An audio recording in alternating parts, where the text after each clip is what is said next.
दोस्तों, अगर हमारे अंदर एक एक पैसा जोड़ने वाली आदत अगर डेवलप हो जाती है तो आने वाला समय हमारे लिए बहुत अच्छा होने वाला है। क्योंकि जब भी कोई ऐसा बुरा समय या फिर कठिन समय आता है तो उसमें हमारे कोई भी काम नहीं आएगा, ना रिश्तेदार, ना दोस्त यार, ना घर परिवार, कोई भी काम नहीं आता है। सिर्फ हमारा बचाया हुआ पैसा ही काम आता है। क्योंकि बहुत से लोगों की लाइफ में बहुत कम रिश्ते ऐसे होते हैं कि जो आपकी किसी भी परिस्थिति में आपका साथ दें, लेकिन पैसा हमारा एक ऐसा है कि हर परिस्थिति में साथ देता है। जब पैसा हमारी लाइफ में इतना इम्पोर्टेंट रोल निभाता है तो हमें इसकी बचत के लिए कुछ ना कुछ जरूर करना चाहिए। तो आज की वीडियो में मैं आपको 4 पॉइंट बताने वाली हूं जो बहुत महत्वपूर्ण पॉइंट हैं।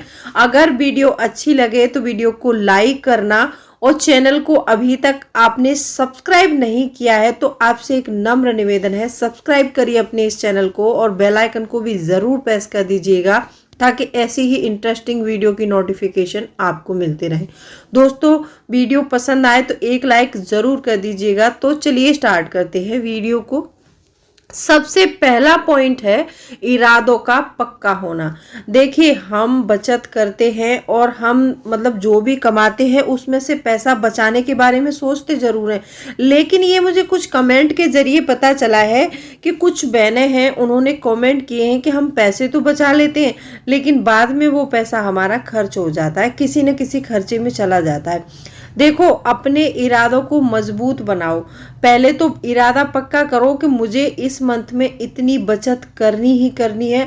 अब वो आपकी सैलरी के आने के बाद आपको तय करना है कि कौन सा खर्च जरूरी है, वहां पर खर्च करना है, या फिर बचत जरूरी है, हमें बचत भी करनी है। देखो, बचत, आप जो बचत करते हो ना, इस बचत को एक खर्च मान के चलो। आप जैसे सोचते हो कि मुझे अगले महीने में मतलब एक साड़ी खरीदनी है या फिर कोई पर्टिकुलर कोई भी सामान खरीदना है, तो ऐसे ही आप एक इरादा बनाओ कि मुझे अगले महीने में 2,000 रुपए की बचत करनी है और उस बचत को मैंने निवेश करना है। ना कि ऐसा करना है कि इस महीने कुछ वीडियो देखे, कुछ मोटिवेट हुए, किसी ने बताया, एक दो वीडियो देख के हमने 1,000 या 2,000 की बचत की और अगले महीने में हमने कोई भी फैसला ऐसा ले लिया कि अगर उस पैसे को खर्च करना है तो हमने कर दिया। जब हमने बचाया तो इतनी मेहनत की उसको 2 महीने में, मतलब हमने बचाया उस छोटे से पैसे को, और हमने अगर उसको खर्च करने का फैसला लिया तो सिर्फ 1 घंटे में ले लिया और हमने उसको खर्च कर दिया। तो यहाँ पर आपको अपना इरादा मजबूत करना है कि ये पैसा, बचाया हुआ पैसा मुझे खर्च नहीं करना है और ये पैसा मैं आगे निवेश करूंगी जिससे और पैसा बनेगा।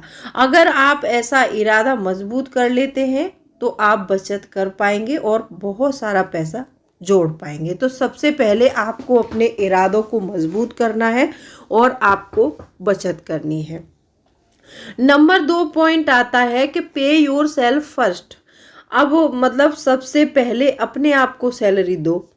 अब आप सोचोगे कि ये कौन सी बात है, मतलब हम पैसा खर्च करते हैं तो अपने ऊपर ही तो कर रहे हैं, अपने परिवार के ऊपर कर रहे हैं, अपने बच्चों की फीस भरते हैं, अपनी वाइफ की या फिर हस्बैंड की ख्वाहिशें पूरी करते हैं, कोई भी सामान है हम घर में ही लेके आ रहे हैं। ये बात सही है कि आप पैसा अपने घर में ही खर्च कर रहे हो और अपने परिवार के लिए कर रहे हो, लेकिन आप जो कमा रहे हो उसमें से अपने आप को क्या दे रहे हो? आप कुछ नहीं दे रहे हो।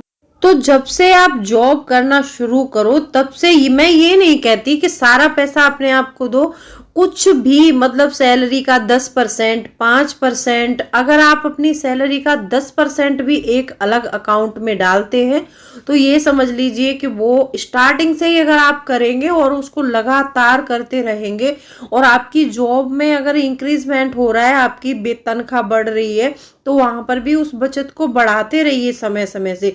अगर आप स्टार्टिंग से करते हैं तो कंपाउंडिंग इफेक्ट आपके पैसे को बहुत ग्रो करता है।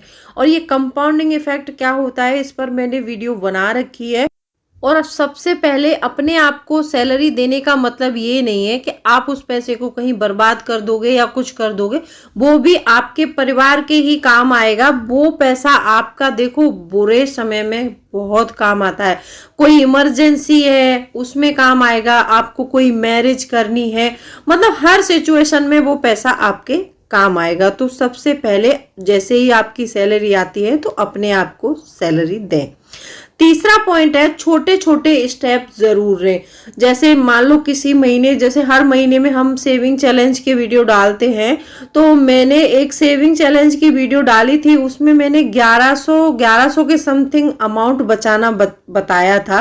तो एक महीने में हमने 1100 का अमाउंट बचाया था। तो उस वीडियो में एक कमेंट आया था कि मतलब आप 1100 रुपए इतनी मशक्कत की आपने और इतनी मेहनत की, तब जाके आपने एक महीने में 1100 रुपए बचाया।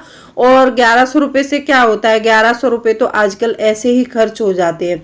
मैं जानती हूँ इस बात को कि पैसे ऐसे ही खर्च हो जाते हैं, कोई अहमियत नहीं है। देखो, जिसके घर में पैसे नहीं है, जिसकी सैलरी कम आती है, जहां पैसे बच नहीं पाते हैं, उनके लिए 11 रुपए की भी अहमियत बहुत ज्यादा होती है। जो पैसे वाले हैं उनके लिए 1100 रुपए मायने नहीं रखता होगा, लेकिन छोटे पैसे को कम आंकना बंद करिए, क्योंकि छोटे छोटे पैसे ही हैं जो हमारे काम आते हैं। ये छोटी छोटी बचत ही होती है जो हमारे बुरे वक्त में, अच्छे वक्त में या फिर कहीं पर भी काम आती है। तो छोटे पैसे को आंकना बंद कीजिए। अब ये 1100 रुपए कब आपका 11,000 बन जाएगा आपको भी पता नहीं चलेगा, और कब वो 11,000 आपका 11 लाख में बदल सकता है ये भी आपको पता नहीं चलेगा। जब हम छोटा पैसा नहीं बचाएंगे तो हम उसको बड़ा कैसे बनाएंगे। तो अगर आपकी सोच ऐसी है तो ये सोच बदलिए, और आप महीने में 1000, 1100, 500 की भी अगर आप बचत कर पाते हैं तो आपको 500 की भी बचत करनी चाहिए। और बचत करने के लिए हर छोटे बड़े स्टेप आपको अपने घर में लेने ही चाहिए, क्योंकि बचत के बिना कुछ नहीं हो सकता है। अगर आप मान लो खर्चे ही करते रहो, पैसे बचाओ ना, तो आपका भविष्य क्या रहेगा, अच्छा रहेगा, नहीं रहेगा। क्योंकि आजकल अगर आपके पास पैसा नहीं है तो कुछ भी नहीं है। आपको पैसे की बचत हर हाल में करनी ही चाहिए। चौथा पॉइंट आता है कि कॉइन्स को भी जोड़े। देखिए, बहुत से लोग ऐसा होता है कि कॉइन्स को छोटा पैसा समझ के कहीं फ्रिज के ऊपर डाल दिया, कहीं टेबल पर डाल दिया, और बच्चों ने उठा के, कभी कभी तो ऐसा होता है कि बच्चे उठा के मुंह में रख लेते हैं और फिर बहुत ज्यादा दिक्कत हो जाती है, डॉक्टर के पास भागना पड़ता है। और जिनके घर में छोटे बच्चे हैं स्पेशली, वो लोग तो कॉइन्स को बहुत ध्यान से रखें। क्योंकि मेरा जब बेटा छोटा था तो उसने कॉइन्स को मुंह में ले लिया था, वहां बहुत दिक्कत हो गई थी। तो जब से कॉइन्स मैं हमेशा कलेक्ट करती हूँ। और बहुत से लोगों के मतलब कमेंट्स भी आते हैं कि हमने गुल्लक तोड़ा और गुल्लक में इतने सारे कॉइन्स निकले, उसका हम क्या करें। देखो, आप कॉइन्स बैंक में भी जमा करा सकते हैं, जो आपका सेविंग अकाउंट है आप उसमें भी कॉइन्स को जमा करा सकते हैं। बैंक वाले इजीली जमा कर देते हैं। अगर वो नहीं कर सकते तो आप ऐसा कर सकते हैं, जैसे सब्जी मंडी जा रहे हैं तो वहां पर जैसे आप 50 रुपए की सब्जी आपने खरीदी तो वहां पर 10-20 कॉइन्स दे दीजिए, वहां से नोट आप बचा सकते हैं। ऐसा कर सकते हैं। अगर आपके पास कोई आसपास किराना स्टोर है वहां जाकर कॉइन्स को दे दीजिए और उनसे आप बंधा नोट ले सकते हैं, ये भी कर सकते हैं। तो कॉइन्स को इकट्ठा करिए। कॉइन्स अगर आप एक महीने में 100 रुपए के भी कॉइन्स इकट्ठा कर लेते हैं तो वो 100 रुपए भी हमारे लिए बहुत होते हैं। क्योंकि आजकल सेविंग की अहमियत तब नहीं पता चलती जब हमारे पास मतलब सैलरी आई हो और हमारे पास पैसा हो, हम खर्च कर रहे हैं, कोई कमी नहीं हो रही, तब पता नहीं चलती।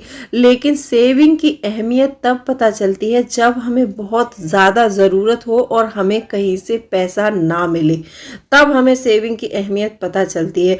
तो इसीलिए पैसे बचाने के लिए हर छोटे छोटे स्टेप लेने चाहिए और एक एक पैसा जोड़ने की आदत अपने अंदर ज़रूर डेवलप करनी चाहिए। आप क्या सोचते हैं इस बारे में कमेंट करके जरूर बताइएगा। और वीडियो अच्छी लगी हो तो वीडियो को लाइक शेयर कर दीजिएगा। और चलिए मिलती हूँ अगले वीडियो में, तब तक के लिए bye bye, thanks for watching. और कोई भी क्वेरी है तो आप कमेंट करके पूछ सकते हैं, और कोई भी बजट प्लान वगैरह चाहिए तो वीडियो बना दूंगी, कमेंट सेक्शन में जरूर लिख